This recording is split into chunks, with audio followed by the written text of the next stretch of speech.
નમસ્કાર દર્શક મિત્રો, આપ નિહાળી રહ્યા છો સાઈ ગ્રુપ મીડિયા હાઉસ દ્વારા સંચાલિત નવસારી લાઈવ અને ઝટપટ ન્યૂઝ। આજ રોજ અખિલ ભારતીય વિદ્યાર્થી પરિષદ દ્વારા સમગ્ર ભારતની અંદર અને ખાસ કરીને ગુજરાતની અંદર એક આંદોલન છેડવામાં આવ્યું છે અને પોતાના હકોને લઈને એ લોકો માંગણી કરી રહ્યા છે। ત્યારે સીધા વિદ્યાર્થીઓ સાથે વાતો કરીશું અને જાણીશું કે ભાઈ એમની શું માંગણી છે, શું નામ છે આપનું અને કઈ માંગણીને લઈને જીસીએસ ને લઈને આપ ઉતર્યા છો, શું માંગણી છે અને શા માટે આજે તમારે રૂબરૂ કરવું પડ્યું છે? નમસ્તે, સુજલ માળવી, અખિલ ભારતીય વિદ્યાર્થી પરિષદ નવસારી જિલ્લા સંયોજક।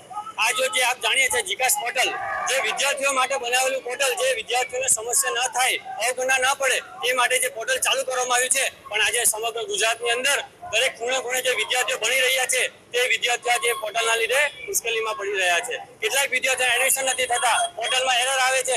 ઘણા બધા વિષયોના લીધે આજે જીકાસ પોર્ટલના વિરુદ્ધમાં અમે આંદોલન કર્યું છે અને આવનારી સમયમાં જો જીકાસ પોર્ટલની અંદર સરકારી યુનિવર્સિટીનો સમાવેશ કરવામાં નહીં આવે તો અમારું આંદોલન યથાવત રહેશે। અને એટલે કે સરકારી યુનિવર્સિટીનો અંદર રજીસ્ટ્રેશન નથી કરવામાં આવતું, પ્રાઇવેટને પ્રાધાન્ય આપવામાં આવે છે। એના માટે આજે સમગ્ર ગુજરાતની અંદર ખૂણે ખૂણે વિદ્યાર્થી પરિષદ આંદોલન કરી રહ્યું છે અને જો અમારી માંગ સ્વીકારવામાં નહીં આવે તો આ આંદોલન યથાવત રહેશે। સરકાર સીધી રીતે એમ કહીએ તો પ્રાઇવેટ યુનિવર્સિટીના ખોળામાં બેસી ગઈ એવું લાગે છે? એમાં તો અમે કઈ કહી શકીએ, પરંતુ આ સમગ્ર વિદ્યાર્થીઓનો વિષય છે તો આ સરકારશ્રીએ જાણવું જોઈએ કે વિદ્યાર્થીઓને કઈ રીતે મૂંઝવણમાંથી કાઢી શકાય અને શિક્ષણ મંત્રીએ આ વિષય પર ધ્યાન દોરવું જોઈએ। છેલ્લા કેટલા વખતથી જીકાસની અંદર આ પ્રમાણે પ્રક્રિયા ચાલી રહી છે? ઘણા વિષય કેટલા વર્ષોથી આ જીકાસ પોર્ટલને લઈને આ સમસ્યા ચાલી રહી છે। ગયા વર્ષે પણ શિક્ષણ મંત્રીને રજૂઆત કરવામાં કલેક્ટરશ્રી માધ્યમથી શિક્ષણ મંત્રીને રજૂઆત કરવામાં આવી હતી। ઘણીવાર આવેદનપત્ર આપવામાં આવ્યા છે પણ હજુ સુધી એનો કોઈ નિકાલ કરવામાં આવ્યો નથી।